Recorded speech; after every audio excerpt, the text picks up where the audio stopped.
You know, with kids spending more time online over the past year because of distance learning, there has been an increase in people targeting those kids. Fox Simon Gutierrez explains how it's happening and what you should know about to keep your kids safe. According to the Portland Police Bureau, cases of people trying to solicit kids online have roughly doubled over the past year. Officers investigating those reports say it's important that parents be paying attention.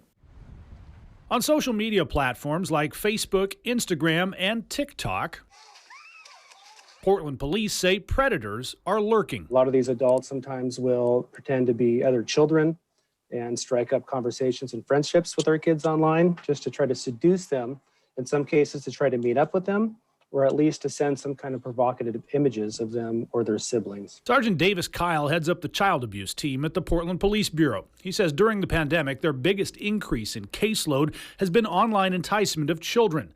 Those cases have roughly doubled from an average of about 200 a year before the arrival of COVID-19 to more than 400 this past year. Besides social media, predators can also hide in online games kids like to play. I know a lot of kids, younger kids, play a game called Roblox, which is a great game, but it's also an avenue for perpetrators to get on there and to strike up conversations with children.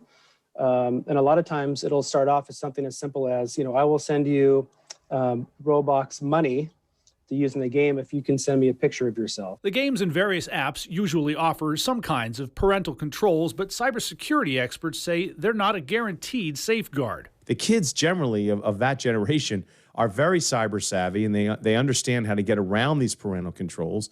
In fact, most parents may not even know where to start with them. Ryan Linder is an emerging threats expert with Checkpoint Software. He says parents can and should load software onto kids' devices that provide at least some security. But in case of, for instance, a school device, you're not going to be authorized to install any of that on a device owned by your school district. And in most cases right now, taking devices away or limiting use isn't going to work because kids need them for schoolwork.